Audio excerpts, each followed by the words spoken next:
Morning, everybody, and thanks for joining us today for the Brigid Festival Vancouver. This is our opening event, and we're very excited to have everybody here today. This event is on Brigid, a return to the divine feminine. So without further ado, we shall get started. We always begin with the territorial land acknowledgement. As is the practice in British Columbia, I would like to acknowledge that we are situated on the traditional, ancestral, and unceded territory of the Musqueam, Squamish, and Tsleil-Waututh people. I'd also like to acknowledge that you're joining us today from many places near and far, and acknowledge the traditional owners and caretakers of those lands as well. So the British Festival Vancouver is an annual event here in British Columbia. And what it is celebrating is Brigid's Day, or in the pagan Imbolc, that heralds the return of spring and the time of rebirth. So the 1st of February in the Irish calendar is the beginning of spring on St. Brigid's Day. So for the past 3 years here, we've joined 35 Irish diplomatic missions and many other community groups from Washington to Moscow to honor Ireland's matriarchal saint. We welcome participants from around the world to celebrate the creativity of women. And then again, as was just on the start, the theme for this year's festival is Brigid, an avatar for the power of women. So some general housekeeping. This session is recorded and will be shared in the coming days. If you have any questions, there is a Q&A function at the bottom of your screen on Zoom. You can leave in your question there, and when we get to the question and answer session at the end, I'll read out those questions to our panelists. So please, if you want to ask all panelists the question, leave it open, but do specify if you want to ask a specific question to a specific panelist. Then lastly, the British Festival of Vancouver is a volunteer-led event, and admission to all events is free. However, donations to the Irish Benevolent Society are appreciated. Information on how to donate can be found on the Irish Benevolent Society website. So our speakers today, which we're very excited to hear from, are Philomena Jordan, Dolores Whelan, and Sarah Thompson. I'll stop sharing now. And for our event today, we are starting off with a very exciting edition. We have a letter from the President of Ireland, Michael D. Higgins, on Uachtaráin, that will be read out by Consul General Frank Flood. Frank, you want to take the floor there? Good, Adam. Thank you, Adam, and welcome everybody. I suppose before I read the message from President Michael D. Higgins, which is one of the most comprehensive messages I've seen for such an event, I'd just like to congratulate everybody involved in organising this Brigid Festival in Vancouver. I was told by the committee yesterday that I wasn't allowed to thank anybody, and thanks will be done at the end. So I won't thank anybody, but I will congratulate everybody and participants for putting together such an excellent program. And in these days, it really comes very timely, such stimulating, thought-provoking, humorous, but at the same time stimulating program. It's hard to beat. It's just a great program, and I'd like to congratulate everybody that's involved. It is the Brigid Festival, and internationally is being funded by the Department of Foreign Affairs, and the Vancouver Brigid Festival is also partly funded, and it's modest funding. There's a huge amount of work that has gone into all this. I know this because at one stage I had to ask Maura Peters, was there any chance that our Vice Consul could actually return and work in the consulate? Because when I asked Adam one day, what was he doing? He said, well, I was talking to Maura at 8 o'clock, and then there's another meeting at lunchtime, and then there's another meeting tonight. So it's just a reflection of all the work that the organising committee has put in, and I think it's paid off. It's a fantastic program, and I hope that we all enjoy it, and particularly the organising committee.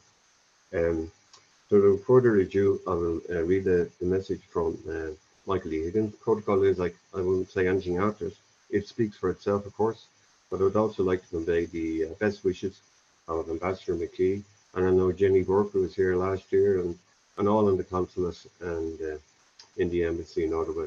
I wish everybody concerned every success with this fantastic Bridges Festival of Vancouver. So with further ado, I will read the message from President Michael D. Higgins, Uachtaráin. I extend my best wishes to all those participating in this year's St. Brigid's Day Festival in Vancouver. I would like to thank in particular the Irish Benevolent Society for organising what has become an annual event in British Columbia. For a quarter of a century, the Society has provided an invaluable hand of friendship and support to members of the Irish community in British Columbia. Their selfless and generous work has enabled so many Irish immigrants and those of Irish descent to overcome difficult and unexpected obstacles and to look to the future with a sense of hope, optimism, and possibility. I am acutely aware of how the people of British Columbia have witnessed, most recently, the devastation that can occur when faced with sudden and unforeseen catastrophes. The enormous suffering caused to so many by the forest fires in interior British Columbia and the flooding in lower British Columbia last year was devastating. I send my deepest sympathies to all those who have lost loved ones or who have been deprived of their homes, livestock, and livelihoods as a result of those disastrous events. All of us as global citizens across the world have, in addition to responding to the consequences of climate change, been called upon to battle against the great global challenge that is the coronavirus pandemic. As President of Ireland, I am deeply grateful to the Irish Benevolent Society of British Columbia for the hand of friendship and compassion they have extended to members of the Irish community in need of support during this unprecedented time.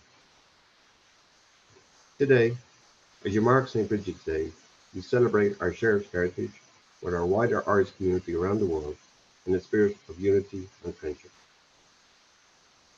The story of St. Brigid is a truly unique, and of course it takes many forms, as Brigid itself does throughout our history. In pre-Christian Gaelic society, beginning some 6,000 years ago, Brigid was a powerful goddess of spring, fertility, healing, blacksmithing, wells, and waterways, to name but a few of the aspects in her dominion. Her festival, Imbolc, marked the beginning of spring and the end of the cold winter, and was one of the four major festivals in Celtic Ireland, alongside Bealtaine, Lughnasa, and Samhain. St. Brigid was a courageous innovator, dedicated to ensuring that young Irish women would receive the opportunity to be educated. She was also an inspirational leader, a woman who ensured her voice would not only be heard in a male-dominated world, but would make a lasting difference to the lives of our own and future generations of women. Is scéal tábhachtach é scéal bríde, agus treis líam le coiste agrathe le féidir bríde seo, agus go háirithe mar de príomhas, as a cinntiú go mbíonn an scéal spreagúil sin le coisteáil gcónaí, i measc gur pobal Éireannach i British Columbia. St. Brigid's story is an important one, and I congratulate the organising committee of this St. Brigid's Day Festival, and in particular Máire de Freitas, for ensuring that her inspiring story continues to be heard amongst our Irish community in British Columbia. Bhíonn féile Parla Paitlamach Steve ar an lá seo nuair a cuimhneamid agus a mulamid saol bán Gaelach fóga teanródaíoch agus leis sin déanamid cill freisin ar an gceangal domhan atá guain lenar Có Éireannach agus le miontain na hÉireann tae áit to the bean chief. May I wish you a most enjoyable festival on this day when we remember and acclaim the life of a brave and pioneering Irish woman, and in doing so also celebrate the profound connections we retain with our fellow Irish people and people of Irish descent, wherever they may be. Brer Bannock, Michael D. Higgins, Uachtaráin, President of Ireland. And the message will now be put on the website so people can read it in due course and wherever they are. Claire, thank you very much, and I'll hand it back to you, Alan. Thanks a million, Frank, and thanks as well, obviously, to Uachtaráin. Michael D. Higgins, for that lovely message. As Frank says, that will be available on the Brigid's Festival website from later today. So if you want to have a look at that in closer detail, you can, of course. We're going to get started with the speakers here today. So I'm delighted to be kicking off and to introduce Philomena Jordan, who's going to be speaking today. Philomena personifies the Irish gift for telling stories, reciting poetry and spontaneous singing. She was born into a large family on a small farm in the west of Ireland. She grew up in an atmosphere rich in Gaelic culture and traditions of the Irish countryside. When she first came to Canada, she found a way to keep this rich culture alive and stay connected with her Irish roots by sharing these wonderful stories, songs, poetry with audiences of all ages in schools, senior homes, and libraries. And today, she's sharing it with the audience here of the Brigid's Festival Vancouver. So you are all very, very lucky to be a part of this today. So without further ado, I'm just going to hand over to Philomena. Well, go ahead, Philomena. Thank you.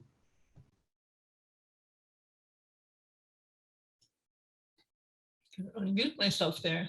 Thank you, Adam, for that nice introduction. And I'm so delighted to be part of this Brigid Festival again this year. So thanks to all who invited me again. So, Brigid, we sing praise to her. I will sing praise to Brigid, the beloved. She is beloved in Ireland, beloved in many, many lands. I sing praise to her. God the preacher, unwanina heron, unwen leg of cheery, mola mishka leri.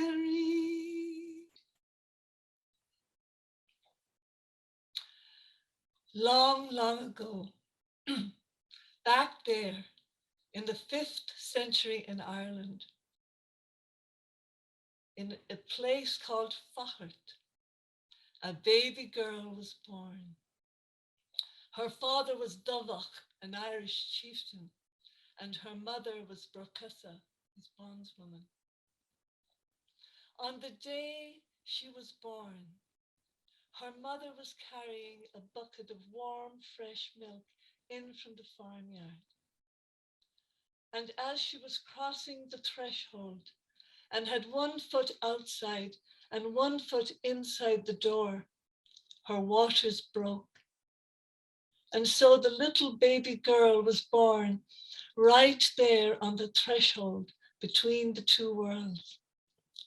So from the very beginning of her life, this little girl, who was named Brigid for the goddess Brigid, she was able to straddle both the pagan and the Christian worlds very successfully.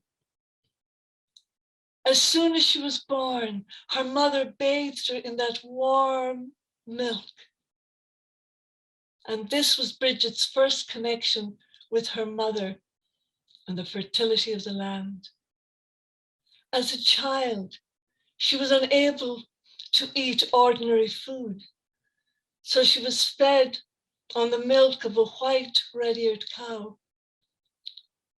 Now, white animals with red ears are closely connected with the other world, and they symbolize the life-giving, fertile goddess of the land.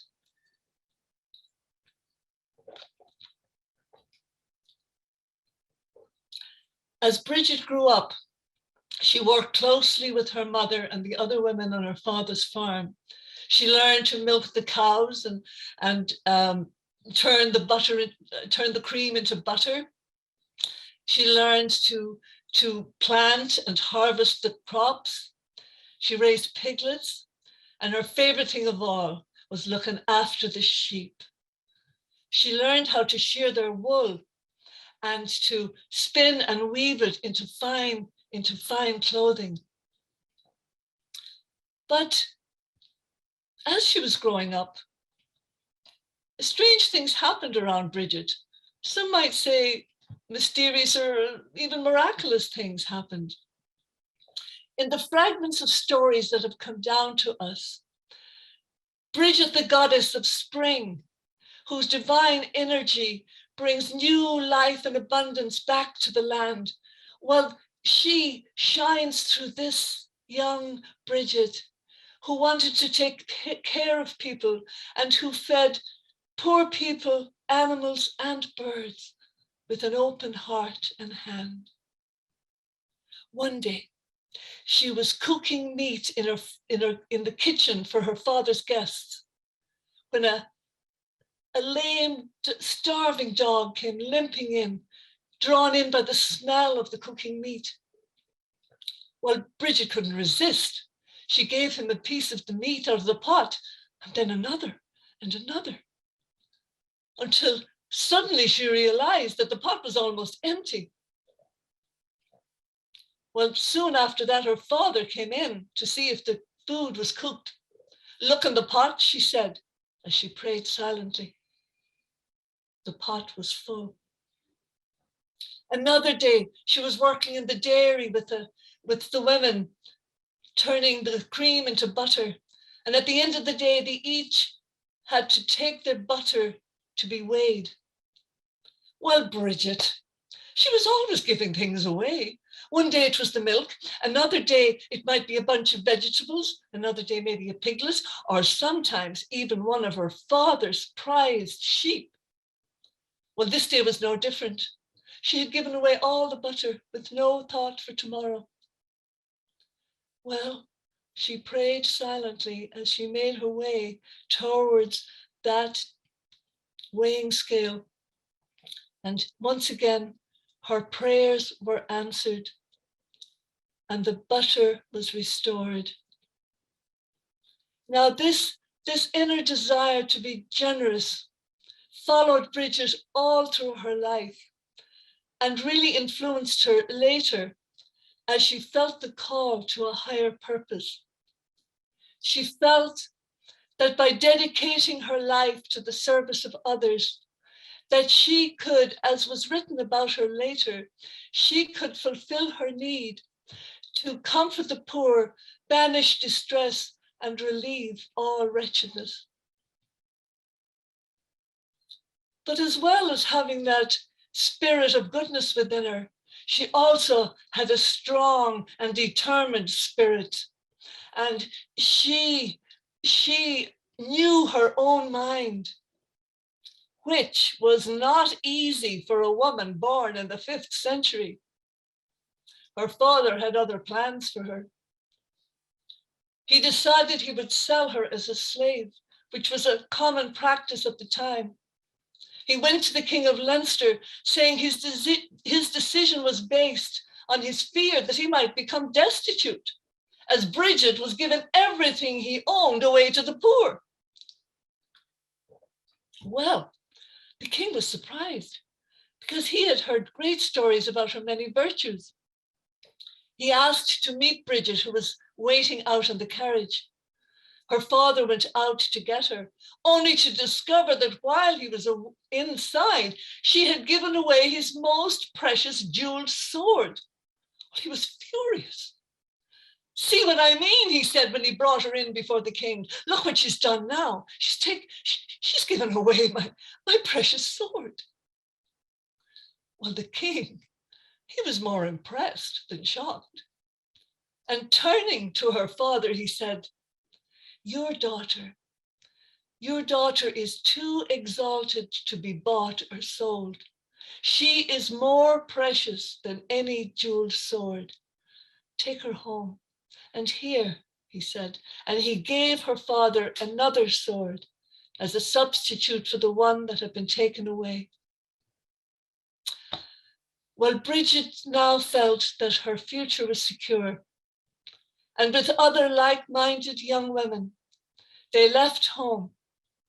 And first they went and took their vows and became nuns. And then they set themselves up on land that was close to a lake where they had water, near a forested area where they would have firewood, and close to fertile fields where they could grow their crops. But the area held another attraction for Brigid. There was a majestic oak tree at the edge of the forest, and Brigid knew that this was a very special tree. And she knew that this would be a great gathering place for magical things to happen. She loved it and she blessed it, and under its shade, she built her first monastery. But she also knew that this was a very sacred place, for she knew that in the past, the ritual fires were burned there when the priestesses tended to those ritual fires as they called out on Brigid, the goddess Brigid, to protect their herds and to give them a fruitful harvest. So Brigid and her companions, they built a fire temple and they set a fire there. And that fire stayed alight while the ashes from the wood that was burned miraculously never increased, though that fire burned for a long, long time, for many, many years, even after Brigid was gone. They say up to 1,000 years, up to the 16th century. Brigid called her monastery and the settlement there, she called it Kildara, the place by the oak tree. Well, soon it became a sanctuary and a school for girls from all over Ireland who came to learn and study for Brigid, but with Brigid. Oh, she was a great teacher, and she influenced and inspired their imaginations, and she encouraged their creativity. Well, needless to say, it became very, very popular, and so she needed to expand. But the landowner was not as excited about this project as Brigid was, and he refused to give her the land. Well, Brigid, she didn't get bothered by that refusal. She just turned to him and she said, well, surely, she said, surely you would give me as much land as would fit under my cloak. Well, he could hardly say no to that. And Brigid took off her cloak as she silently prayed, and she laid it down on the ground. And as that landowner watched in horror, her cloak became like a living thing, and it spread out in all directions for miles and miles until finally he recovered enough from the shock to cry out for her to stop. Well, by then, Brigid had all the land she needed to expand Kildara, the place by the oak tree, the place that is known today as Kildare. And if you go there today, you would still see traces of the foundation of that fire temple. And that flame, that sacred flame that burned for 1,000 years, well, that flame was relit again on St. Brigid's Day in 1993 by the Brigidian sisters who took over Brigid's work. And an interesting thing happened on that same day. For many, many miles away over the ocean in another country, in fact, right here in Vancouver, Canada, a group of women were inspired to also light a flame, and they took turns looking after it in their own home, keeping the spirit of Brigid alive. Such is the power of the divine feminine. So today, so we call on Brigid the goddess and Brigid the saint, and may their divine influence be with all of us here today. Malamish Galeri.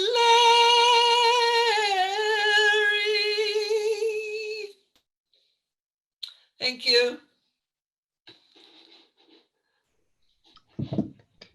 Thanks very much for that, Philomena. That was really, really entertaining.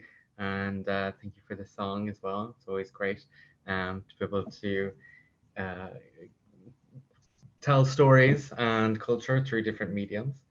I will now go on to introduce our next speaker, who is Dolores Whelan. So Dolores Whelan is a teacher, an educator, author, and spiritual guide within the Celtic spiritual and mythological tradition, who advocates for the re-emergence of Celtic spirituality, the protection of sacred Celtic landscapes, and the celebration of ancient Celtic traditions.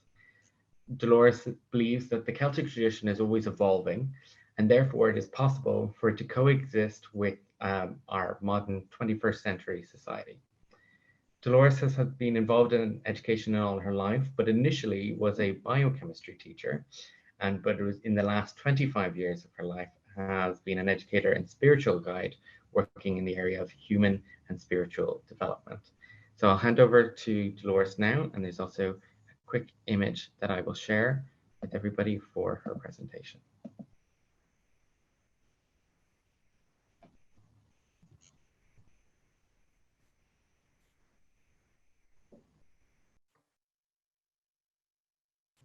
Dolores, do you want to begin? Yes, sorry. Okay. Hello, everybody. It's a great joy to be here. I'm just a little bit technically phobic here. You exit full screen. Oh, sorry. Sorry, excuse me. Full screen. It's a great honor and a joy to be here at this festival again this year. I really enjoyed it so much last year. And it does my heart good to know that Brigid is being celebrated all over the world. So why? Why is it that we are suddenly beginning to celebrate Brigid in Ireland and in other places? Well, one of the things that I would often ask myself and ask other people, when we look at our society and we see how very, very challenging our lives can be here, and how very ungrounded our lives are, we wonder, why is that so? And I think that for me, I would believe that the exclusion of the feminine in the naming of the divine has huge consequences within the valuing of the divine and all aspects of the divine in the physical material world.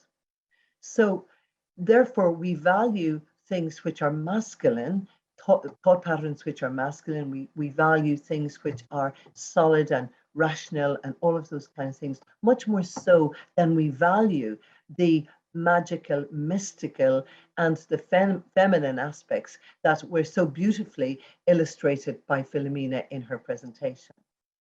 So, for example, we value things that we can see. We don't value very much the non-seen, the non-visible, the hidden. Here's what I believe is so important about Brigid and about the Celtic spiritual tradition. First of all, in the Celtic mind, there is no real division between this world and the other world. There's no real huge division between the secular and the spiritual. In our very modern world, they are very, very different. But when we look at the way in which life flows, we see that actually they flow in and out of each other. And I want to just go back to something again that Philomena was talking about, and that is the magic that she was able to create. So where does that magic come from? Well, the magic comes from being able to tap into resources which are hidden from our view, but which are always always feeding us. So what Brigid was very, very good at, and Philomena mentioned it, she was born with one foot on either side of the threshold. She was born, she's a liminal person. She lives on the edge of different worlds. And on the edge of this different worlds, it's easier to tap into the beliefs of the different worlds.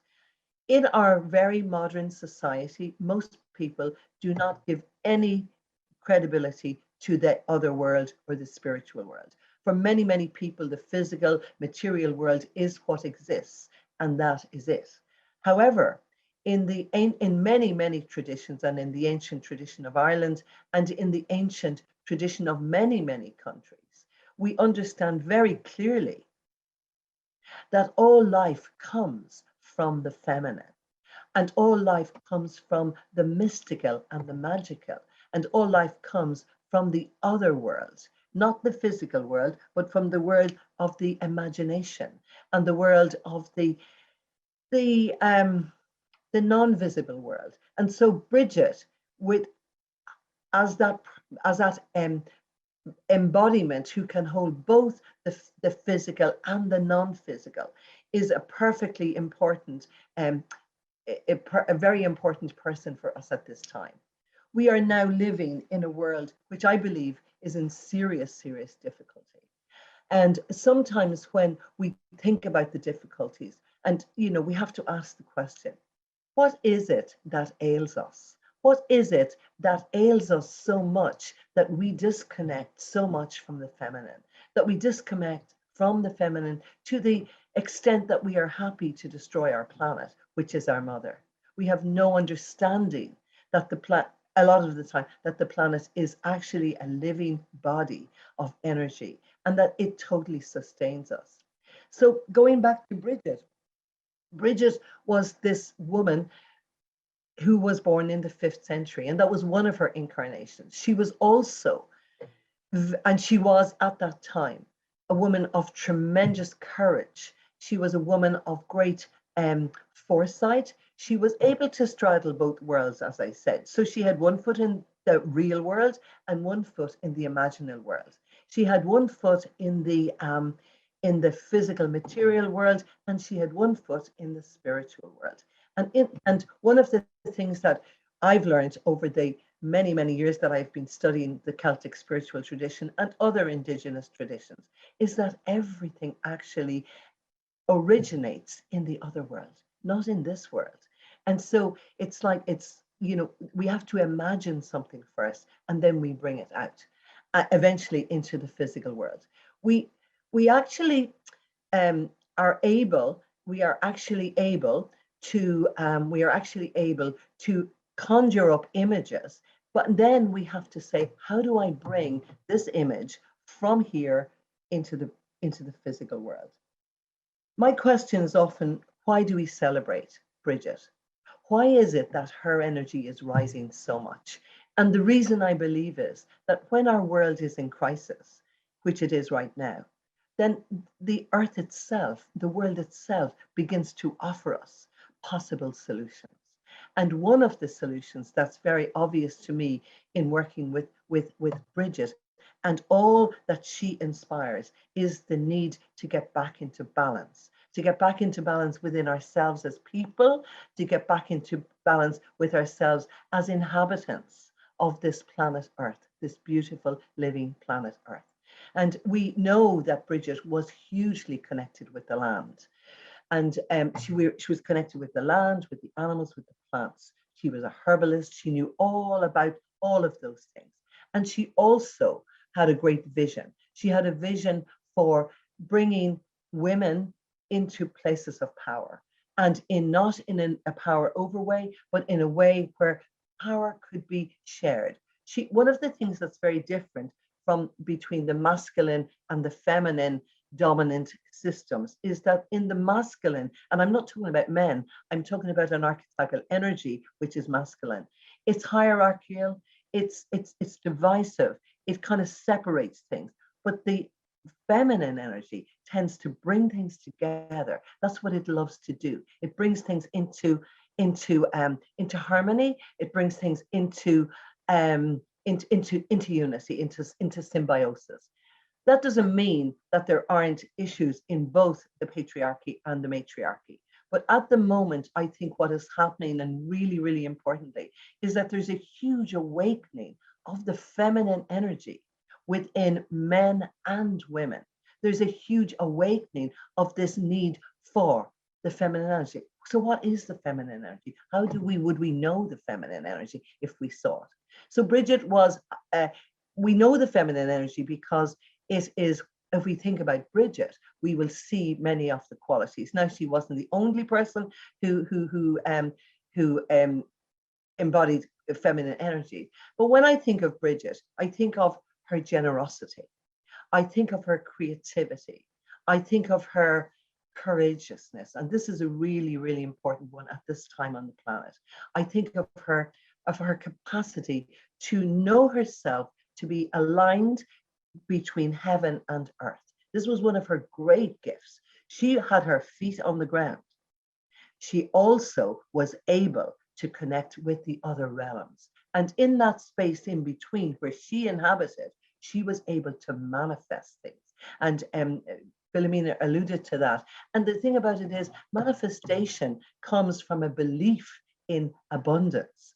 And the other world is filled with abundance. Living on this planet, in our modern culture, we think all the time of scarcity, but actually there is no scarcity. That scarcity is very much in our mind. And what was the lovely in the stories about Brigid sharing the food is that it was always returned. Now, I know we hear that, but do we believe it? Or do we hold on to what we have, afraid of giving things away? Brigid was a great organizer, and she also was a great woman to encourage young women to follow in her path. The lovely story about her fire temple, the fire temple, which is actually still quite visible in Kildare. We've been in it many, many times. And I'm sitting now in my office in a direct line with the Hill of Forret, where she was born, about 4 miles across the way. And so Brigid's energy, sorry, I have to lose my thought there. Just give me a minute to come back. So the idea of being able to manifest material stuff from the other world is what we call abundance, because the abundance comes not from this world, but from the other world where there is no scarcity. Brigid,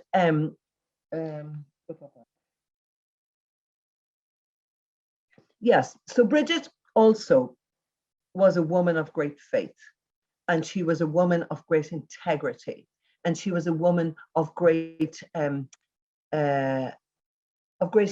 innovation. Apparently, she knew how to turn water into beer, which was very useful. And there's a lovely poem about wish that the lake was a lake of beer. So we had all of these lovely aspects of her. But when I think about Brigid most, I think about what is the importance of Brigid? Why is she arising now? Why is her energy rising now? And the reason is, I believe, because we desperately need it. We desperately need to come back into that place of balance within ourselves. So we think about generosity. We think about creativity. We think about expansiveness. We think about her nurturing. We think about her healing. We think about her generosity. And one of the things about her generosity that I love was that it was unconditional. There's a lovely story told about one day she was out with her sisters, and this quite rich lady came up and gave her a basket of beautifully polished apples. And Brigid was gracious and said, "Thank you very much." And then a poor family came by and she gave them the apples. And the lady who gave them to her said, "But Brigid, those apples were for you." And she said, "What is theirs is mine." And that whole idea that generosity has to be absolute. If you meet somebody who's hungry, you don't say, "Oh, I can't give it to you because of whatever." You can't say that. You have to be able to know that everybody is worthy. We're all worthy to be shared with. She, one of the things that I love about Brigid and about the divine feminine the divine feminine exists in 3 different forms that are connected with different seasons of the year. So we have Brigid, the young maiden of spring, who blazes through. She what comes through in springtime, wakening all the land up. And she tears through the plain, bringing the new energy back in, and the Njarth, which is an Irish word meaning life force, the Njarth. But then we go to summer, and she becomes the mother, more in a mothering energy. And then we go to October time, and she becomes the Cailleach. And the Cailleach is the dark feminine of the winter time. And the Cailleach brings death and destruction to things that are finished. So in the case of the year, it brings the death of the harvest. We harvest and then the land goes dormant. But in that time, if we can work with the Cailleach, we are able to find the way in which that Cailleach energy brings us into a place within ourselves where we're able to let go of what no longer serves us, just like the planet has to let go of what no longer serves it. That's a very hard thing to do in our culture because we have to hold on to everything. We want to accumulate, we're afraid to let go. But in that time between Samhain, which is between Samhain and the equinox, Samhain and Imbolc, this is a 3-month period. That time is the time when the new energy begins to gather. And on Law Eile Bride, Brigid comes back this time as a newly born maiden of springtime, and she brings with her the possibilities of spring, and she brings with her all of the possibilities of new life. But for me, the stories of Brigid are not as important as the qualities that she offers us, because she embraced them, they were present in her. They have now become part of the DNA of our being. In that way, we now have the capacity to take those qualities and open them up in ourselves. Because Brigid lived 1500 years ago in a very challenging time. We are living in a very challenging time. We all have those qualities of Brigid. We have the quality we have the quality of creativity, we have the quality of nurturing, we have the quality of courage, and that's a really important one. And we have the quality of oh my goodness, the quality of being able to stand in our own truth. She was amazingly standing in her own truth. And that, I believe, is what we need to develop within ourselves, men and women, and to become people who, like Brigid, lit a flame in our hearts and actually became agents of transformation. Brigid was a huge influencer in the 5th century in Ireland. And that was then. We are her descendants. We have those same qualities within us. And each one of us has the capacity to open up that quality and ask herself, what is it that might stop me using that quality in my life? Or what is it that I must develop within myself so that I can become more compassionate, more generous, more courageous, more single-minded, or whatever it is that we can see that was in her and that we have it. You see, it's like Jesus once said, it was Meister Eckhart who said, no point if that happened back then, if I'm not doing it now, because we live in an evolutionary universe and we are living at a time when we desperately need the qualities that Brigid embodied. That's why she is coming back into the world. That's why her energy is so important at this time. And, that energy will find many, many different expressions within you and with me. So here's my question to you. Are you willing to become a holder of the flame of Brigid by the way you live your life? That's the most important thing. The stories are lovely. The history is lovely. But we live here and now in this day. And what I need to ask you is, which of those qualities are you willing to embody within your life? And what will you have to overcome within yourself in order to be able to do that? That's the challenge. And I'm thinking of a lovely poem by John O'Donoghue. May I have the courage today to live the life that I would love, to postpone my dream no longer, but to do at last what I came here to do, and waste my heart on fear no longer. I think that's the challenge that Brigid throws down to us. Let's move away from fear. She was fearless. That doesn't mean she didn't have fear. It just meant she didn't identify with it and she didn't allow it to stop her. So Brigid was a very strong, vibrant person, as we are, and we can become agents of transformation like she was when we embody and choose to embody her great gifts. Brigid of the sunrise, rising with the springtime, healing all the land. See you in the soft clouds, see you in the raindrops, see you in the spring. Oh, down the land. You, the red-eared white cow, nourishing the people, nourish now the hunger, souls longing in our land. Now the time's upon us, only have we eyes to see your epiphany. That's the real, can we see the epiphany and can we act on it? Can we move into it? Can we become Brigid people, men and women who allow the flame of Brigid to actually rise and be tended by us? This beautiful mural was done by a young woman from Sligo who lives in Belfast, and her name is Frizz. And when I look at it, it just blows me apart, because this is such an amazing embodiment of the actual energies of Brigid. The pre-Christian, the goddess, the Christian, and the beautifully merged, and all the lovely symbolism. They're all the things that Brigid brought, that archetypal energy of Brigid brought into the world. And we feel so proud to have that in our town. And it's actually in Bridge Street, which is kind of, as you would imagine. And sometimes I actually drive down that street just so I can look at it, because it's just so empowering. And when you look at her eyes, what you see are very, very clear eyes. They're clear and they're gentle.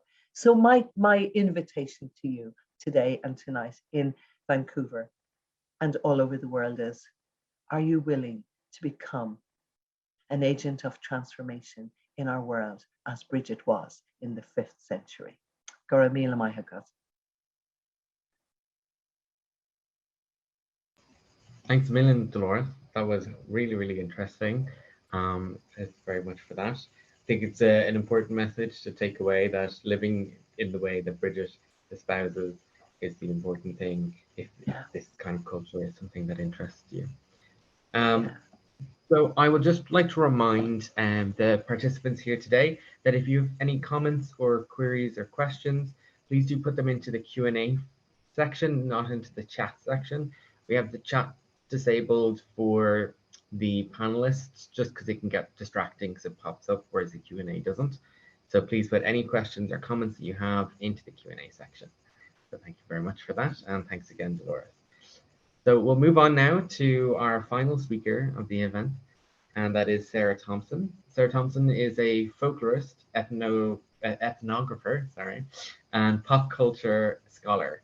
She undertook her undergraduate degree in Celtic Studies at the University of Toronto and a master's in interdisciplinary studies at the York University in Toronto, where she mingled literary studies, folklore, gender studies, and theatre studies to explore fairy tales, both classic and contemporary. She's taught at York now for over 20 years in humanities, history, German studies, and the Children, Childhood and Youth program. Her research interests often focus on the ways that ideas about the past and about tradition are used to shape and articulate the current practices and performances of identity. With that, I will hand over to Sarah. And also, thanks very much. We have 5 things in the Q&A section already. Thank you, Adam. And thank you very much to my fellow panelists for their words and work here, and to the speakers who welcomed us.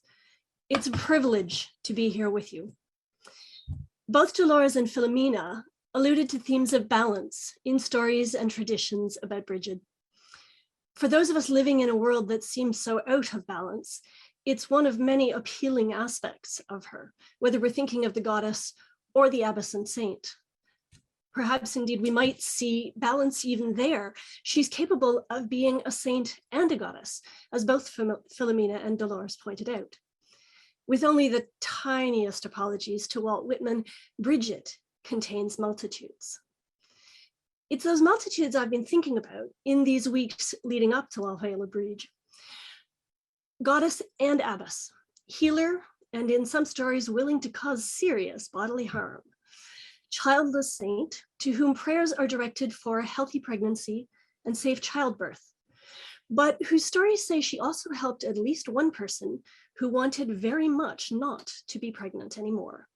Small wonder that both sides in Ireland's recent repeal of abortion bans claimed Brigid as theirs. As a goddess, she's a fertility deity whose own child is killed. As an abbess, she is sometimes talked about as a friend of St. Patrick, the man credited with supplanting paganism in Ireland, though it's become apparent that that supplantation is incomplete. A 5th century saint whose biographers never knew her, the earliest life by Cogitosus produced more than a century after she's supposed to have died, and about whose existence some historians are skeptical. I'm a folklorist. I'm less interested in historical verification than in the uses that are made of these stories and of the spaces related to the goddess and the saint. Today, I'm interested in the multitudes contained in Brigid and the things those multitudes have to offer to those of us with whom she resonates in this out of balance world.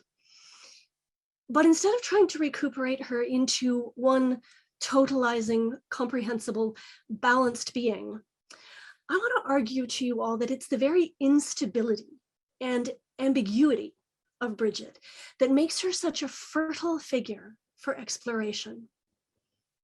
I'm going to bounce around her timeline a bit, and I hope you'll forgive me for the instability of my own talk. In the tale of her infancy, of being unable to stomach food given to her by a druid, there's an attempt by her early Christian biographers to divide Ireland into unclean pagan and pure Christians.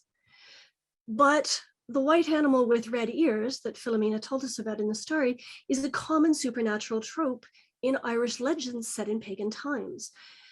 And so what we get, even at the very beginning, is an unstable blend of the Christian and the pagan Celtic worlds in which neither comes out clearly on top.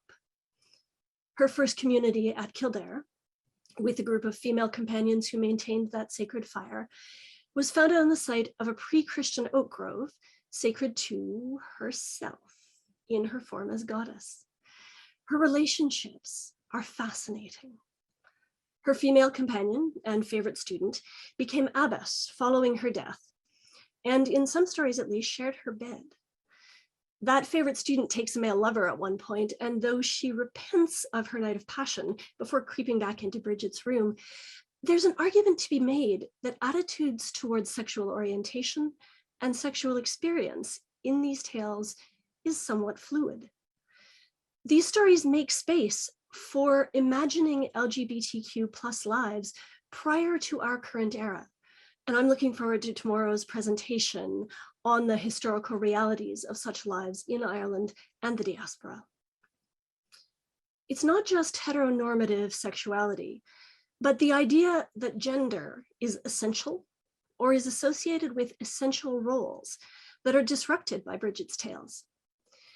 Multiple variations on the story of her taking orders as a nun claim that the bishop accidentally used the wrong prayer forms, granting her the authority of bishop, an authority not granted to women in the Catholic Church.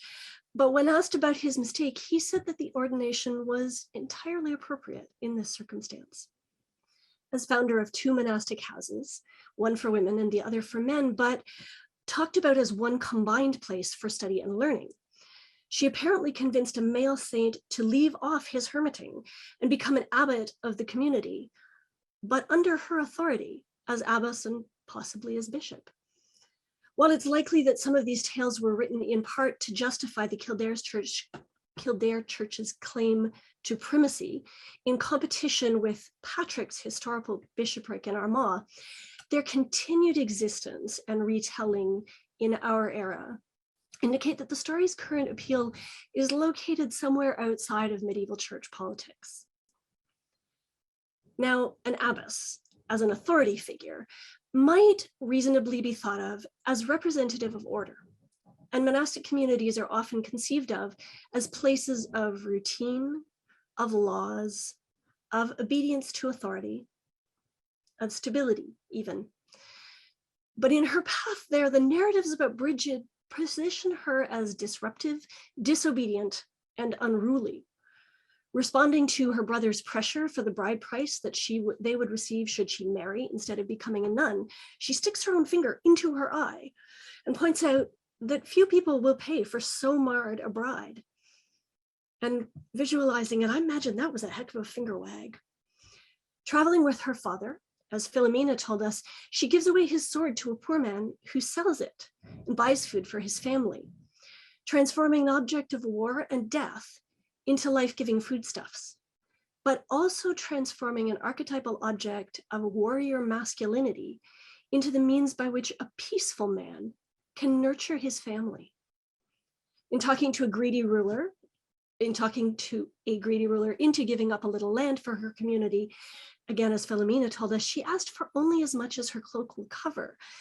But she's very aware in that stories of the magical properties of that cloak that spreads and spreads, threatening to swallow up the man's whole chieftain. Obedient? No. Subversive? Yes. These stories can be inspirational, of course, as a way of encouraging individual agency.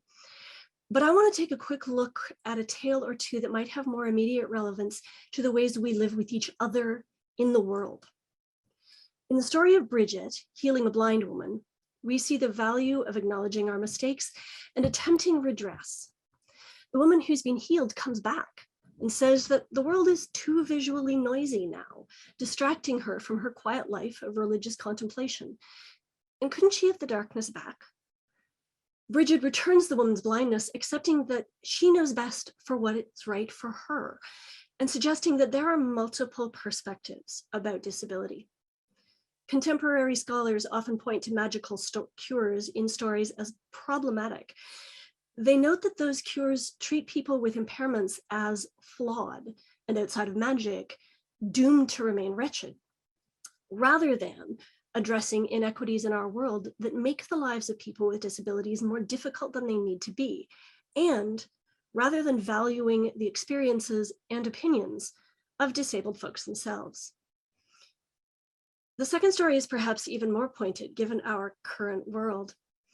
Two lepers ask Brigid for healing, and she tells them to wash each other in some waters associated with her. The first to heal rejects the other and stops washing the second man. Brigid returns the first to his leprous state, spreading her cloak over and healing the second man. We might read this story as encouraging us to take advantage of medical protection when we can, but also to think of our community and world. Being in good health ourselves isn't the only goal. Brigid makes it plain. We have to take responsibility for protecting and supporting the health of others. She also makes it clear that it's foolhardy to assume that we are safe if we haven't done our part. I've been mostly talking about tales of the saint, though some of them do quite clearly borrow from the earlier divine figure. It's not just things Brigid does, of course, but also places where she is thought of as being especially present. The waters associated with the saint also, as Dolores pointed out today, and a ton of people before me have noted, show evidence of use from pre-Christian times. And the goddess seems as content to share rivers, wells, and springs with her later incarnation or namesake as she is with sharing aspects of herself. Even in the waters, we see ambiguities. Brigid is not simply a water goddess. Sacred fires are also hers. Remember the saint's first community and its flame, which was rekindled in Kildare in 1993. She's also, being a spring figure, associated with the warming air, to which I sincerely look forward at some point here in Toronto. Some of the tales of the goddess, especially about the animals she kept, are origin stories for place names in Ireland. And so she's connected to the earth and the animals that live on it. multitudes. For those with whom the goddess resonates, there's an opportunity to engage with Brigid as an eco-political figure who encourages us to think hard about our connection to land, people, and other living beings. In Canada, that ancient being, like many of us, is immigrant. If we're to celebrate her here, we must recognize and work towards restitution for the damage that has been done by colonizing powers and resist the impulse to allow harm to continue. It may have benefited some of us in the short term, but it will bankrupt us all in the end. Here in Canada, on treaty lands and unceded territories, the ground is unstable for us and for her, and it should be. A connection to Brigid can be made manifest in the ways we treat the peoples, the lands, the creatures, the waters, and the skies. In modern times, this Celtic goddess is often talked about as a triple figure. This is pretty common, not just in contemporary Wicca and other forms of feminist spirituality, but paganism more generally in many spaces in the world.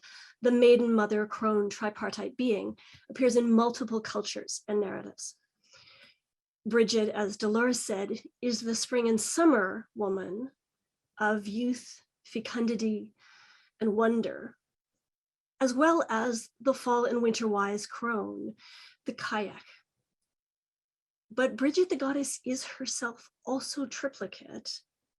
She's a goddess of poetry, and thereby music, of course, and is said to have invented keening on the death of her child, and of wisdom, according to a 9th century glossary. And she has two sisters, or two more aspects of herself, Brigid the healer, or physician, and Brigid the saint. These aspects can also be mapped, or Brigid the smith, I apologize. These aspects can also be mapped onto the saint who, in addition to producing those healing powers, is said to have founded a school where illuminated manuscripts and metalwork were produced of such beauty that they impressed even Gerald of Wales, that much traveled historian of the 11th century. It's the third aspect of Brigid, that of the smith, that I want to touch on here before I finish up. And I must say that I squealed aloud when I first saw the hammer in the hand of the goddess in the mural by Fries that Dolores showed us earlier. There's a tendency to think of blacksmithing and certain other professions as masculine pursuits, especially in surface descriptions of past practices. The goddess of the smithy then can destabilize this tendency, but I want to take the notion a little further than simply pointing to her and saying, see, women can do whatever they want.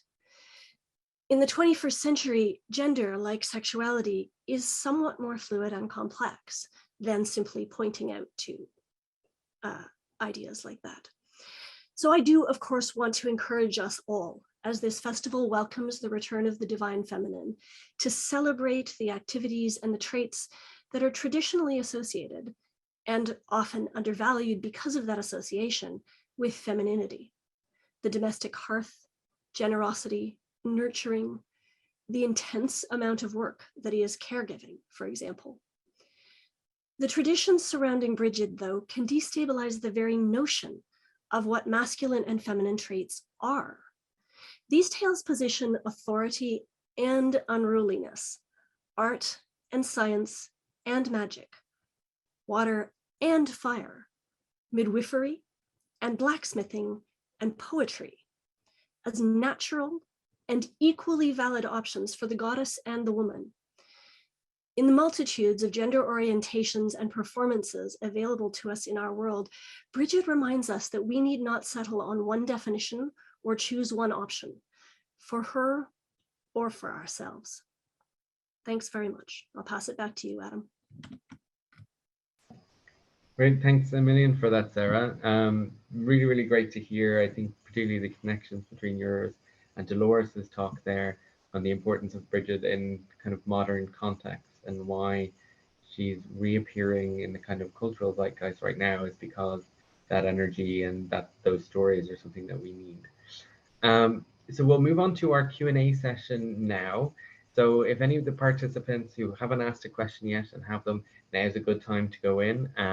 When I reach the end, I'll move into the closing remarks and I probably won't jump back in into the Q&A. So I'll get that started now.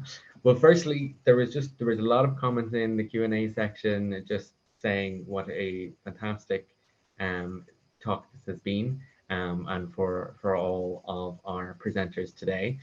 There is a question in from Sheridan to Dolores, and they are wondering if you have an email to be contacted for more information.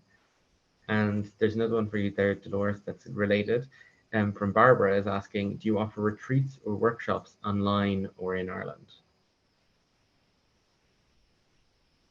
You have to unmute yourself there, Dolores, when you get a chance. Okay. Yeah. Yes, I do offer retreats and workshops. Haven't been doing much because of COVID, but I do plan to begin those. And pilgrimages, which are a wonderful traditional way to get out of your head, walk, on the land, and do rituals and prayers at different places. So yes, I do. And I have a website, doloreswhelan.ie, and you can contact me through that. OLAS, which means knowledge or wisdom, at doloreswhelan.ie. Thank you. Perfect. Thanks a million for that, Dolores. There's another question in here from Toli, and I believe this is for all the participants, but I know, Philomena, you have something prepared for this. They ask, what books or resources would you recommend that provide credible history and discuss the myths of Brigid? Perhaps provide a list.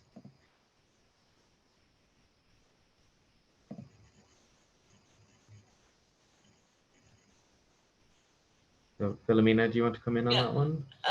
Yeah, I've already given the books that they're going to go up on, just the two that I use to help me put my story together. Okay. Yeah, I mean, I got some stuff online, but the two books, I think Aideen is going to be putting them up. One is called Kindling the Celtic Spirit by Mara Friedman. Oh, that's a wonderful book, yeah. Yes. And then there's this new one that's come out in Ireland called The Book of St. Brigid by Colm Kane and Una O'Hagan. Yes. And that's yeah. So we'll get those names up. Yeah. So I'm sure probably Sarah and Dolores probably have lots more that they'd like to talk about or recommend. I can suggest a couple. One of them is Noel Kissane's St. Brigid of Kildare, Life, Legend and Cult. It's a 2017 book. And actually, I would probably go with that one. Most of the other sources that I looked at tended to be academic journal articles, not necessarily the kind of reading that is going to appeal to most people on this list. But I can certainly suggest a couple of others if people are interested. There's a notes on Latin learning and literature in medieval Ireland by Esposito, and a couple of other things like that. Yeah, and I would certainly put a list up. I can send it to you if that's okay.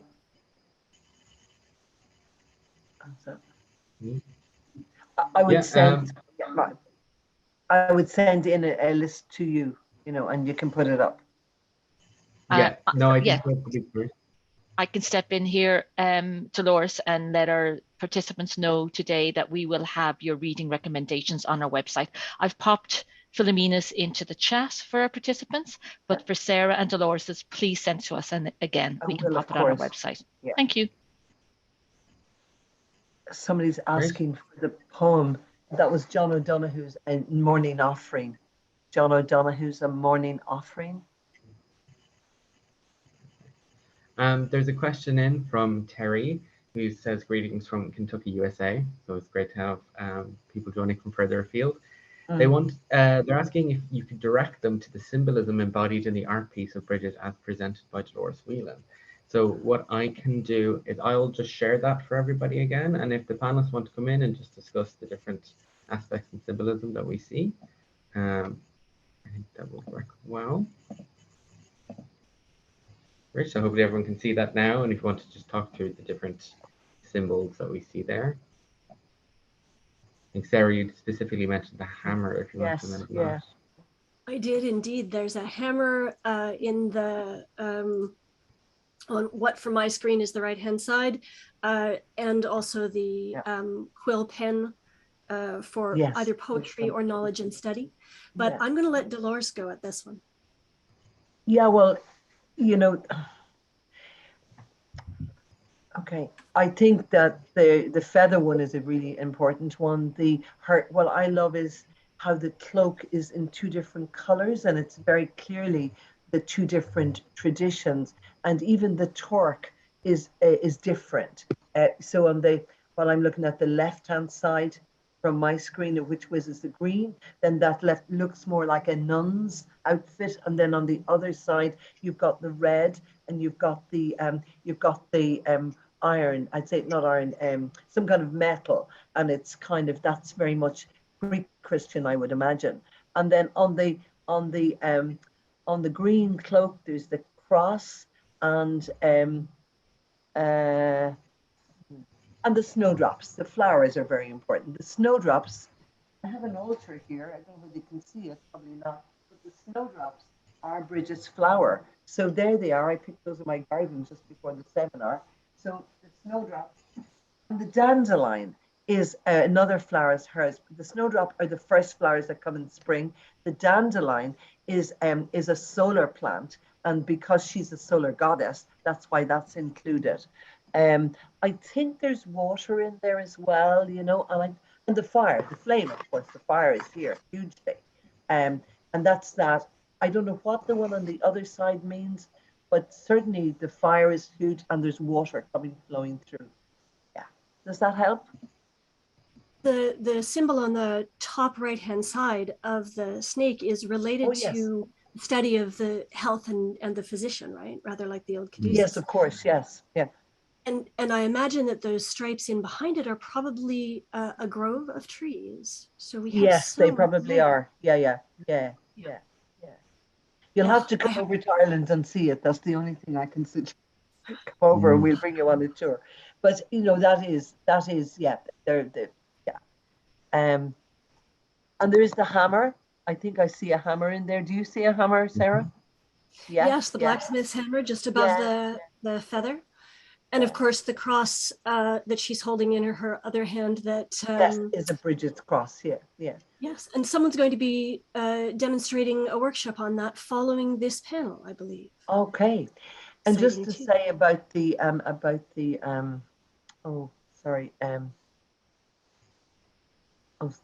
whatever the thought was, it's just gone and left me. These things happen on seminars. Sorry, it's gone. Whatever the thought was, if it comes back, I'll tell you. It's a really, yeah. There's so much detail in it, you know.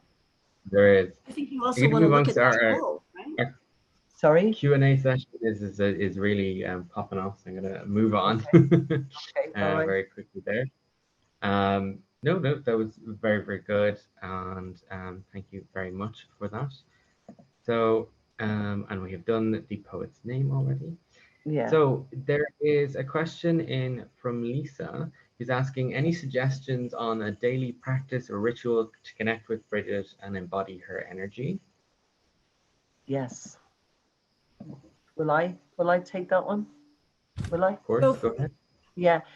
Let's see, do I need to put this down? Sorry. Okay. I think the first thing to do is I think that we have to sink down into ourselves, become quiet, and look at, you know, our own life and say, okay, take maybe a quality of Brigid, and then look at that and ask, what would I have to do? What would I have to let go of? What would I have to maybe tune up on in order to embody that quality in my own life? And very interesting thing about Brigid, she comes at Imbolc, and Imbolc is a very fragile time. So it's very, very much the beginning of spring. So if you go and say, I'm going to do 10 new qualities of Brigid and rush off out with that, you won't do any of them. But at Imbolc, if you take little steps towards embodying and embedding a particular quality into your own being in your own unique way. And I think that's the most important thing. So if I say I want to be very, very independent minded, in other words, free, to have that freedom within myself, then you have to look at what stops you doing that and look at that shadow and work with that as you endeavor to embody whatever that means for you. So if it's like making a choice between being a follower just to be with people or making a clear decision like Brigid did to do what's right for you.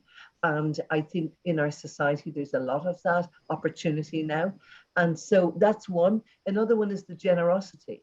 Like, so what is it that would prevent you from being generous if that's what you decide? And I think the most important thing in all of this is to be gentle and kind with yourself. You're not going to change a lifelong pattern in a week. And if you think you are, you're going to be disappointed. But find a quality of Brigid's that really speaks to you, that you would love to have, and then go and pursue that one. Does that help? Yeah. Absolutely. I think that's a fantastic answer. Yeah. So there's another quite interesting question in from Samara here, who asks, would you argue that St. Brigid is a surefire connection of Christianity and paganism living in harmony together? Would you argue? Well, I wouldn't, but I mean, again, part of what my argument was today was the idea that we may not get to full harmony, but that the disruptive potential of her opens space for us to, at least for some of us, to consider the option of the harmonizing of the two. I'm not sure it's guaranteed or surefire. But I think that the thing about Brigid is that there's very little. It's actually absolutely surefired about her.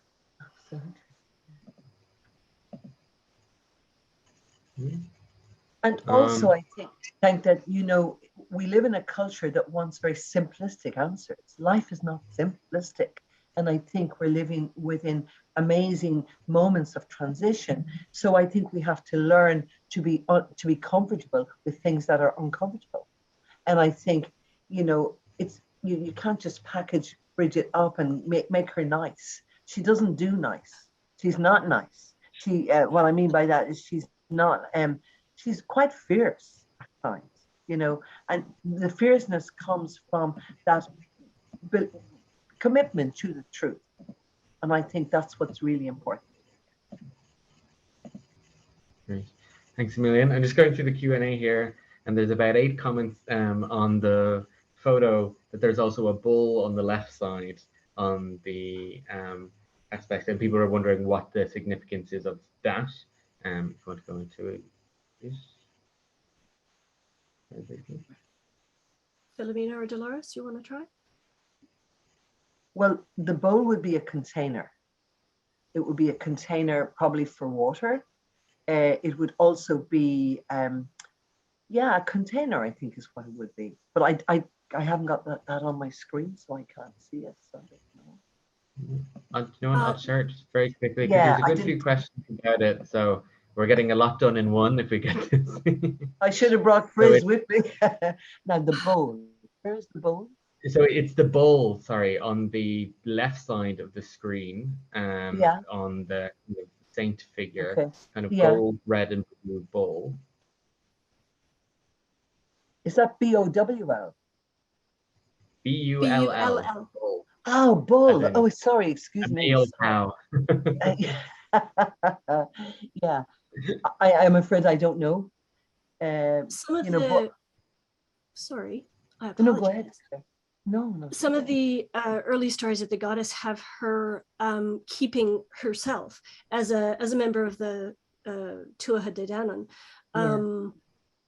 Both bulls and boars that are her creatures specifically, and that give their names to certain plains in Ireland. And at sometimes they're also associated with hollering out when the land is invaded. So there's an interesting space there. There's also, of course, a connection with bulls in general to the Táin stories, which are also partly about invasion and certainly the disharmony that goes in that particular set of stories. Yeah. And I think Philomena had spoke about in her presentation specifically the generosity of Brigid and how that extended to livestock, and obviously livestock at that time being wealth and capital. So it could also be a similar that. But I think the great thing about those, artist interpretations is that they themselves are open for interpretation. Yeah. So I think that's great. Go back there. So there's a question in from Lee who asks, is there much overlap between the Irish and non-Irish folklore and traditions regarding Brigid? Truthfully, I'm not certain I can answer that one. There is a fair bit of overlap in terms of contemporary pagan and feminist spirituality in North America, in part because a lot of the people who celebrate Brigid as a figure here trace some of their traditions and histories back to Ireland itself, and so those stories come over as part of the immigrant tradition. If I could say something, we have had a lovely experience now with two women who have been coming to our Brigid Festival for years, Barbara from Germany and Christina from Holland. And they are actually going to do a presentation next year at the festival on Brigid in Europe and all the amazing places that are associated and where it would celebrate Brigid. And it's really so, it's like they came to learn about Brigid in Ireland, and now they're bringing back the stories of Brigid from Europe. And I think that's wonderful. Yeah. And the different places, and they're both really wonderful women. So we're going to host them next year, assuming we'll be able to have a real live festival, Yeah. Thanks a million. Yeah. There's also there's a question about contact information for the three presenters. So I know Dolores, obviously you have your website, you have the contact info there. But Philomena and Sarah, if you have an email or something that you are comfortable sharing, and perhaps we could put that on the website in your bios when that's updated. Sure. Yeah, I can do that. Yeah. Oh, and Sarah's just posted hers in the chat there to host and panelists. But yeah, we will add that, I think, to the website. If that's all right with 18 and possible. I'm not offering too much. So there's also a good few comments, one in from Cassandra, and there was a couple in before as well, to Sarah, just to say that the insights and comparisons between Brigid and modern day gender performances and the ability to be diverse in our choosing presentations, identity, sexuality is brilliant. And it takes, Cassandra in particular says it takes her back to your Celtic Studies class at York University. Oh, very nice. Thank you for that. Yeah. Thank you, Cassandra. Yeah. Asking about Brigid. There's also, sorry, Philomena. Yeah, I was just looking at question about St. Brigid's Cross, but I think there's a presentation on that this afternoon, isn't there? I don't know. There is indeed. So the I will go through it at the very end when we're doing closing remarks. I'm going to share the screen, and there's an image of the British State Festival and what else is on. Right. We'll talk through those quickly. So if that's something, British Cross, something you're interested in, make sure you stick around for that one. There's a question in from Lindy, who is curious about the goddess aspect before the Christian saints. If someone wants to speak a little bit more about that.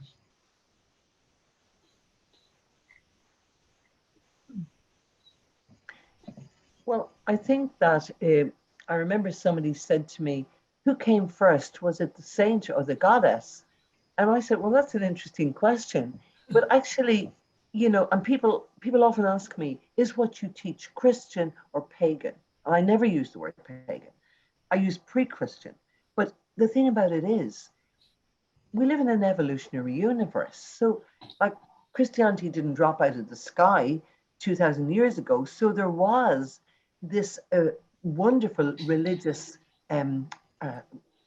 landscape, if you like, that was there, and it was pre-Christian or it was pagan, and it worked with the goddess as an embodiment of the land, and all many of the stories about the goddess are about living in right relationship with the land. and the sovereignty and the marriage of the king with the goddess of the land, and all of those things they were like the underlying values of that culture.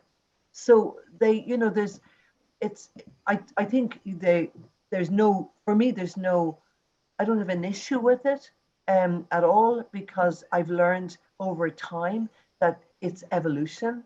And so we move. And by the way, we haven't just got Christianity and the pre-Christian. We now have people who are post-Christian, who are, I would say, the wise women and men of the 21st century, who are not necessarily aligned with a religion. Yeah, but they're the people who embody the energy that Brigid had. That's what I believe. Yeah. Philomena, your story session last year was specifically on the goddess, was it not?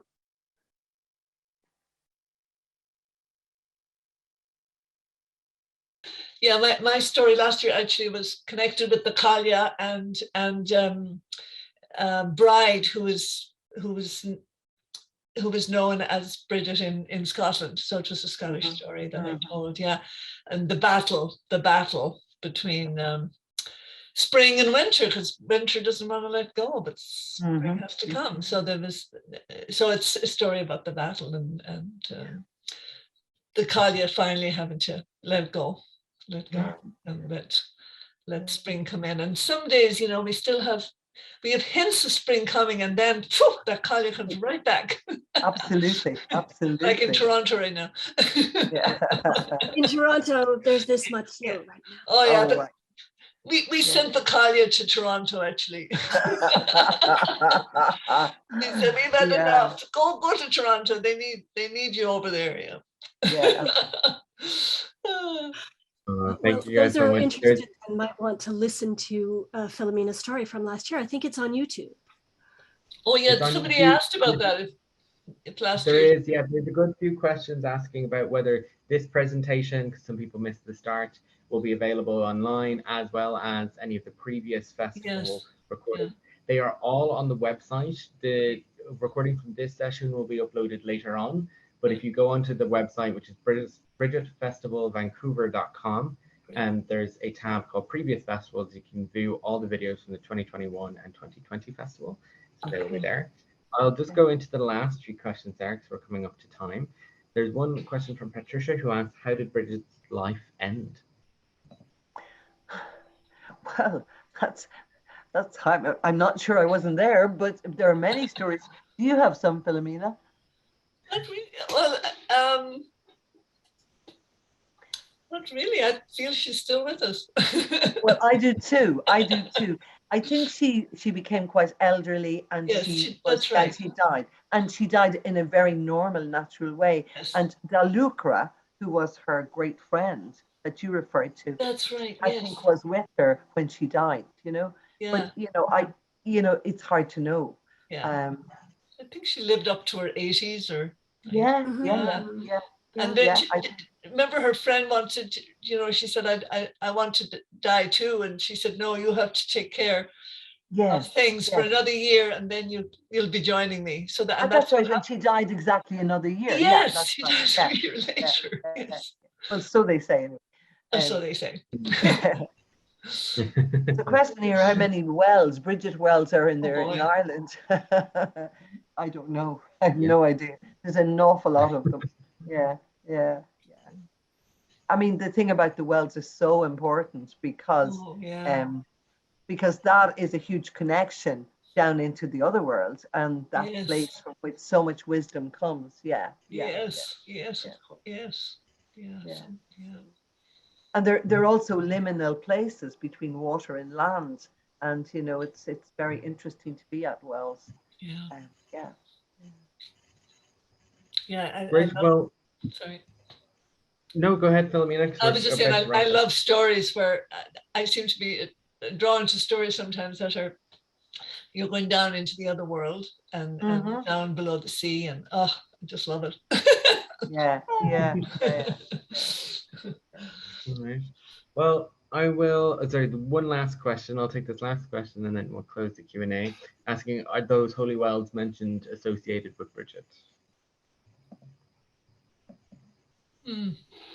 Well, some of them are. I mean, some Yeah. of them are associated with Brigid, and some of them, they're always associated very often with a local saint, you know. Right. Yeah. And in what part of Galway? Are you from Galway, Philomena, or I'm Mayo? from Mayo. Mayo. Yeah. So what wells are associated with saints there? Which ones are they? Oh boy. Ugh. I Hmm. can't I can't remember. I But understand that. Yeah. yeah, yeah. But yeah, I mean, there was some right around where I grew up. Mm. Yeah, they were just spread out all over the place, and of course they started off being the pagan wells, and then they Of became course. Of be- course. became Yeah. became Brigid's wells. Yeah, yeah. Great. And Well, there's There's a one thank in lovely. you, everybody. Kildare. There's one right there in Kildare. There's two in Kildare, There's two actually. in There's Kildare. two in Kildare, and there is a lovely one.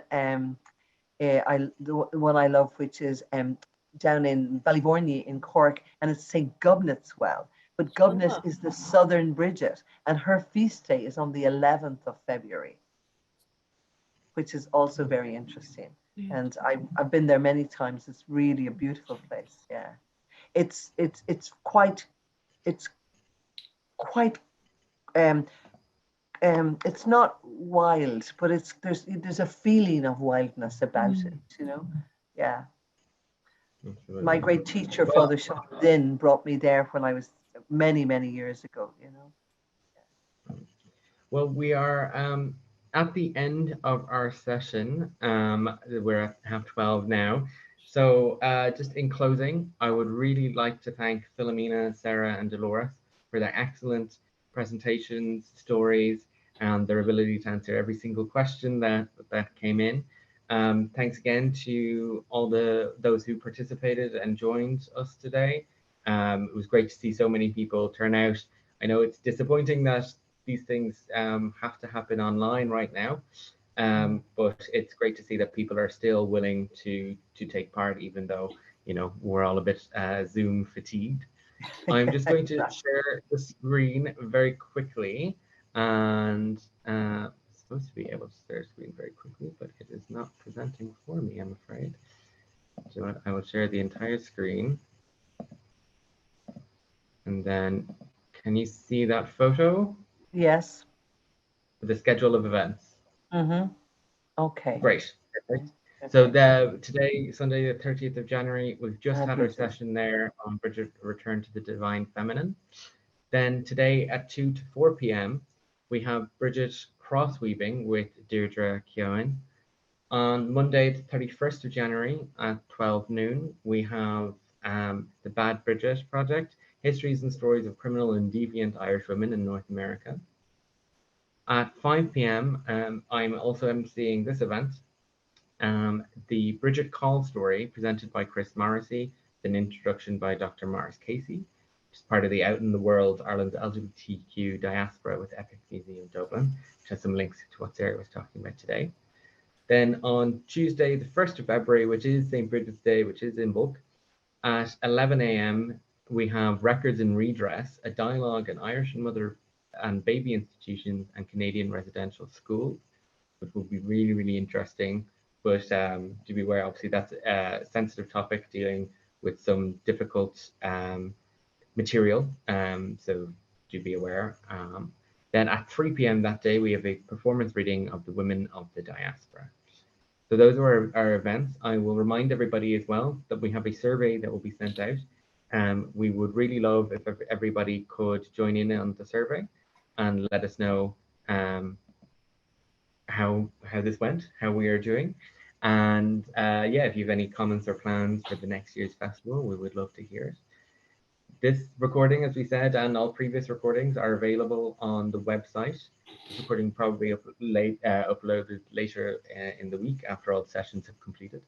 But you can go to the website brigidfestivalvancouver.com. On there, you can see the program that I just showed. You can also register for any of the future events, as well as seeing the bios of all the presenters, in which we will update with the contact information that they're happy to share. Dolores already has the link to her website in her bio there, so you can go straight onto that now. So I will just like to close it there and say thank you very much to everybody.